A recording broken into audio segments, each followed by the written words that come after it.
A mí en este momento me compete revisar para reseñar estos materiales que tienen que ver aparentemente con lenguas. Tienen ahí materiales sobre gallego-portugués, provenzal, catalán e italiano. Estos materiales en realidad aparecen originalmente entre el 70 y el 84, 85, sin mayores, en cada caso, sin mayores indicaciones. O sea, en general no hay un aparato paratextual que nos explique con claridad el porqué de las ediciones. Este es el momento horrible en el que todos esperamos que la barrita azul se termine. Pero entonces, lo que tenemos es una austera portada en la cual aparece esa indicación sobre una lengua. En general no hay un prólogo del autor que indique, que oriente al lector acerca de qué va ese material que está allí, con excepción el material que vamos a ver ahora, que es el primero de la serie, es el que más tempranamente se publica, que es el italiano, donde hay una brevísima indicación de por qué se está publicando el material, y normalmente son todos textos que están destinados al uso de los estudiantes para cursos de lingüística romance. Eso ni siquiera está dicho, eso lo sé porque a mí me tocó cursar por lo menos en épocas posteriores. Como ustedes ven aquí está el nombre de la lengua, y hay algo que se va a reiterar sistemáticamente en el resto de los textos, que es esta indicación de que se trata de evolución y estructura de las lenguas indoeuropeas, lo cual es igualmente llamativo y descarnado. Aquí tienen la única indicación, como les comentaba, es que el presente estudio es el contenido de un cursillo denominado Origen y Desarrollo del Romance Italiano, dictado en el año lectivo 1970. Luego, dependiendo de qué obra sea, es decir, de qué lengua trate, esta es la única que tiene un prólogo, si es que podemos llamarlo así. El resto solamente está acompañado de un breve índice y eventualmente de referencias bibliográficas apartadas de la obra. En otros casos van a estar en nota a pie. Finalmente, lo curioso, si se quiere, de estos textos es precisamente cómo dan cuenta de la formación de los intelectuales de una época, el abordaje a fenómenos vinculados con las lenguas en una determinada época. Finalmente, esto que nosotros nos encontramos publicado en el 70, cuando revisamos la bibliografía, y va a pasar lo mismo con lo que se publique en esa década y media, digamos, como riqueza interesante tiene la presentación de una bibliografía que es muy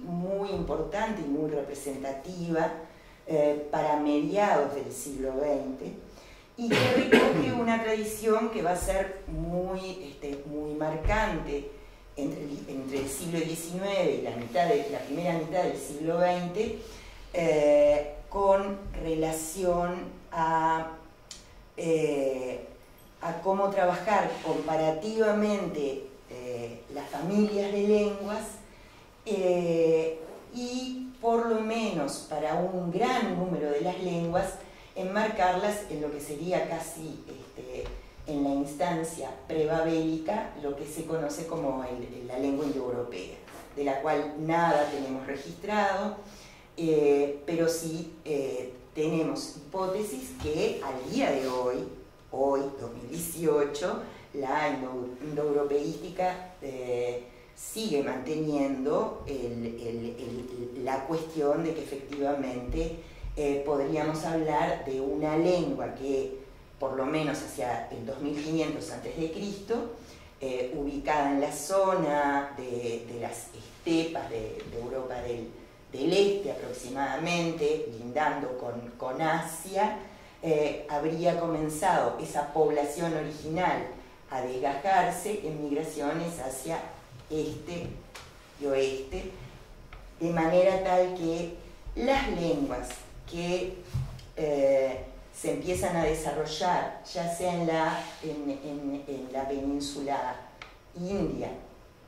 como todo el espacio que llega a las Islas Británicas, de alguna manera provendrían de esa lengua original. Yo sé que dicho así suena casi mágico, pero al día de hoy sigue siendo una cuestión que es muy trabajada fundamentalmente desde mecanismos de reconstrucción, que lo que hacen es partir desde las lenguas que sí tienen registro, las datadas con mayor antigüedad, digamos, serían el latín, el griego, el sánscrito, para tener algún punto de referencia, y de allí hacia atrás se va manteniendo, digamos, el mecanismo de reconstrucción, se proyecta hacia el pasado, de alguna manera. Eso entre el siglo XIX y la primera mitad del siglo XX explota con relación a lenguas más cercanas a nosotros, porque en realidad podemos hacer lo mismo con la familia de lenguas romances, y entonces podemos mirar lo que pasa con el español, lo que pasa con el italiano, el catalano, el gallego-portugués, el provenzal, que son efectivamente los títulos de las diferentes obras que aparecen aquí en este conjunto, que nunca sabremos bien si en realidad Sagnier tenía algún proyecto, digamos, de efectivamente presentar todas las lenguas que integrarían la familia romance, pero de hecho hay, en biblioteca están conservadas por lo menos las descripciones de unas 8 o 10 lenguas que se describen muy descarnadamente, se operan, digamos, en su presentación desde lo que sería la fonología y la morfología, y al mismo tiempo integran una presentación que a mi gusto también es muy interesante que se conserve y quede como al acceso público.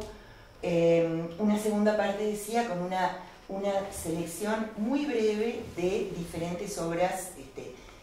fragmentos de textos literarios que en general abarcan del año 1000 al 19, dependiendo, o al 1500, dependiendo de la lengua en cuestión a la cual se esté haciendo referencia. Una cosa que a mí me intriga bastante también, como lectora, que al día de hoy no puede ir a preguntarle a Sagnier cuál era su intención, es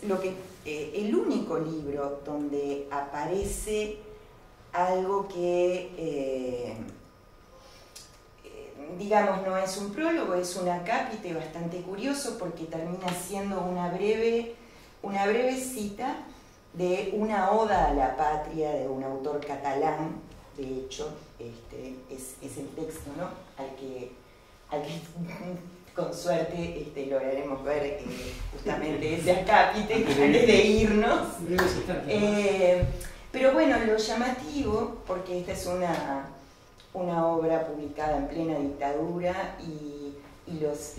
breves versos que están presentados allí en catalán son absolutamente escuetos y ascéticos,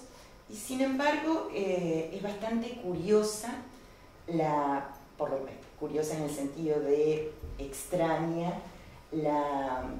bueno, la presencia allí, cuando en ninguno de los textos restantes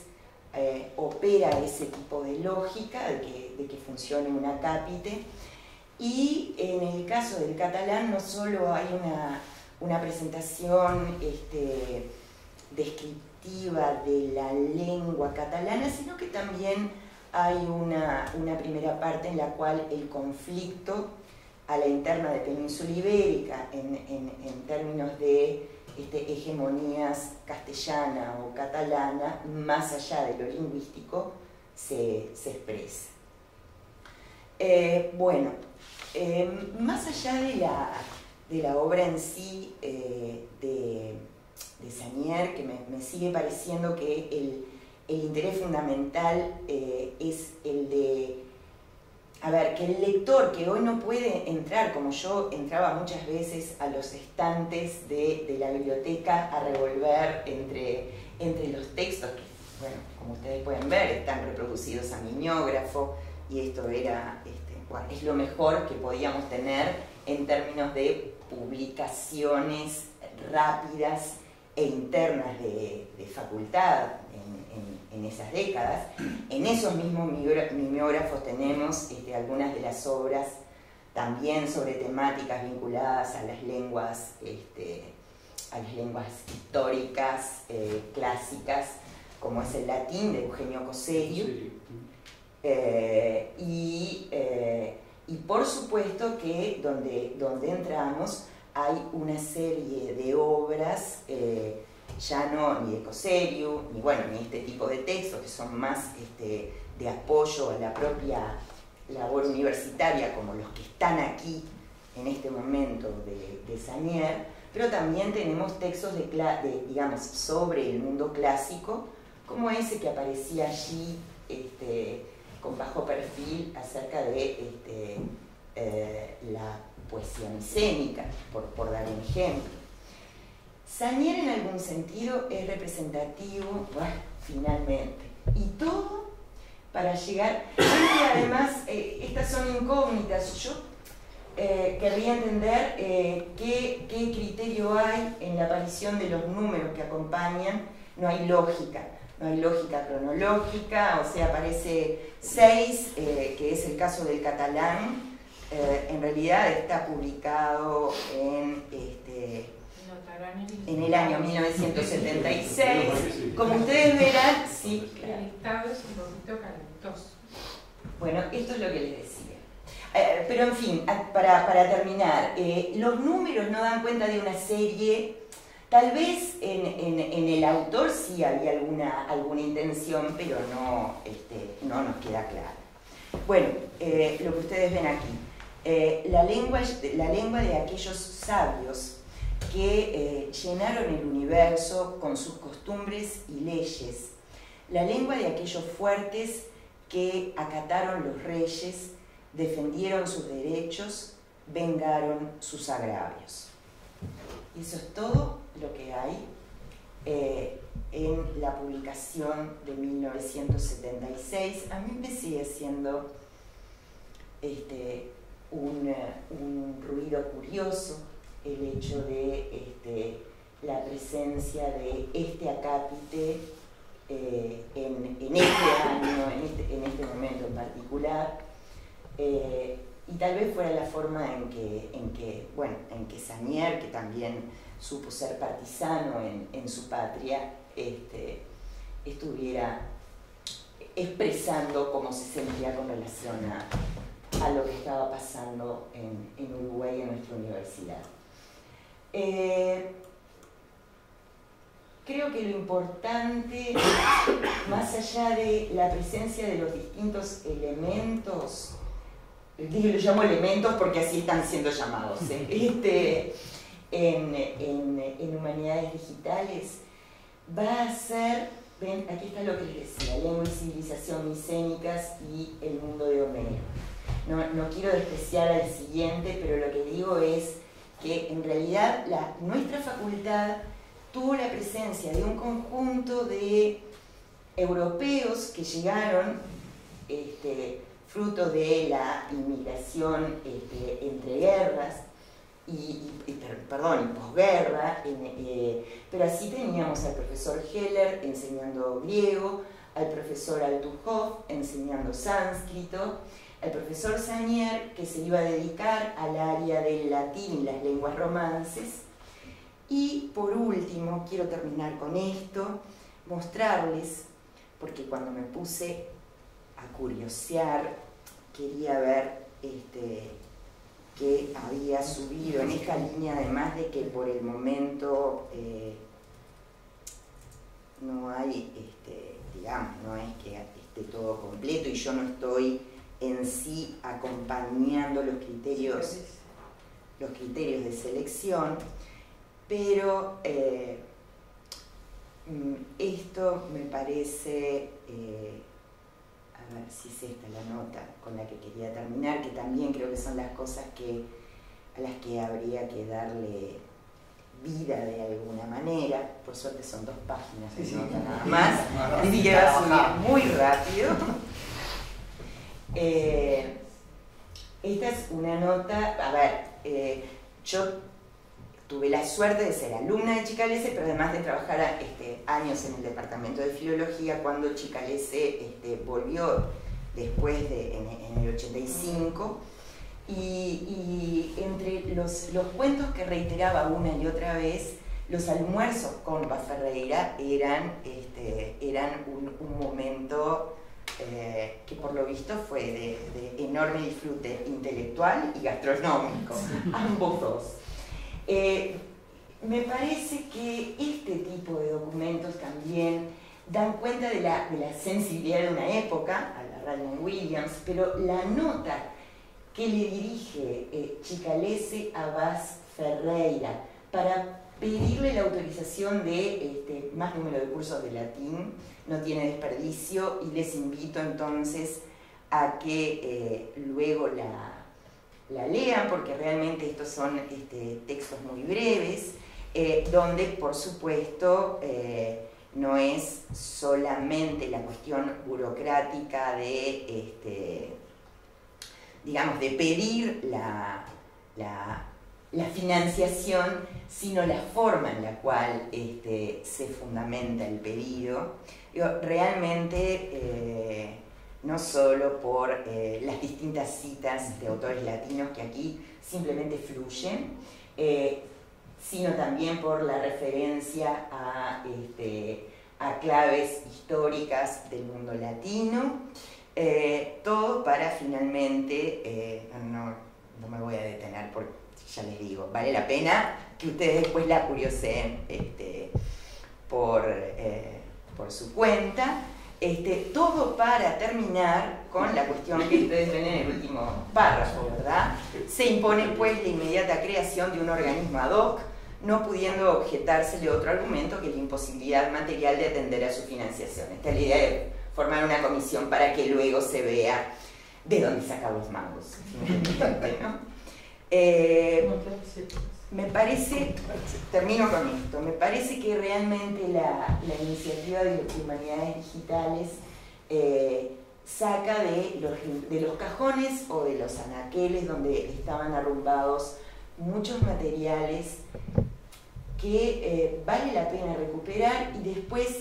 tendremos que ver cómo les damos vida, porque ahora la cuestión es qué hacemos con ellos, ¿no? Digo,